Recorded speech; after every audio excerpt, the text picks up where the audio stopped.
তাদেরকে শ্রীমদ্ ভাগবত মহাপুরাণ শুনিয়েছিলেন। তাহলে আমাদের 4 জায়গায় আগে হয়েছিল। সেই শ্রীমদ্ ভাগবত আমাদের পরীক্ষিতকে যে এলেন, আসরে বসে আছেন সুখতালে, সেখানে বসে সবাইকে জিজ্ঞাসা করছে, ঋষি 88,000 ঋষি, একটা দুটো নয়, সবাইকে জিজ্ঞাসা করছেন যে 7 দিনের মধ্যে মৃত্যু হবে, তাহলে কী উপায়, ভগবানকে পাওয়ার জন্য কী উপায় করা যাবে?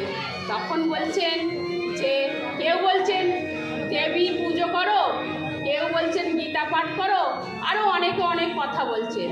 তখন বলছে দেবী নবরাত্রির পূজা করতে গেলে তো 9 দিন লেগে যাবে, তাহলে 7 দিনে হবে কি করে?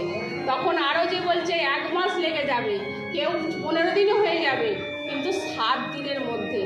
তখন সুখদেব গোস্বামী ধ্যানমগ্ন হয়ে তাকে ভগবান বলছেন, তুমি যাও, পরীক্ষিতকে তাকে উদ্ধার করতে হবে।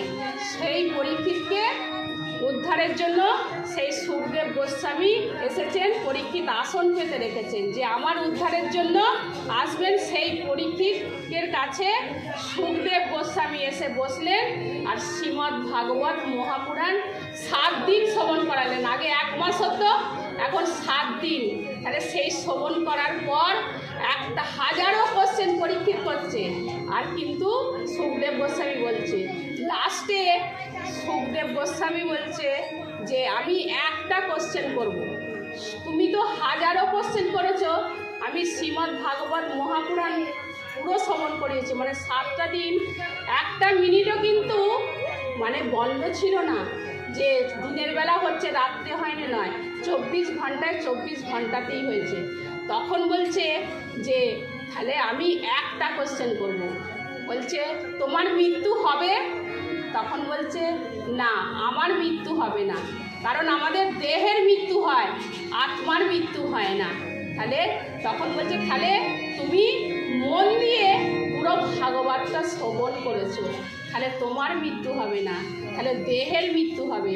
তখন নাগ আসলেন, সুখদেব গোস্বামী ওখান থেকে চলে গেলেন, আর পরীক্ষিত দাঁড়ালেন গঙ্গার তটে, ভগবানের ধ্যানমগ্ন হয়ে ভগবানের ধ্যান করতে করতে তখন না গেলেন, ডাসলেন, কিন্তু শরীর জ্বলে গেল।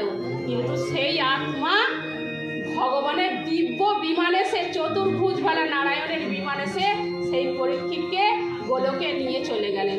পরীক্ষিত মহারাজ কি জয়, কৃষ্ণ ভগবান কি জয়, রাধা রানী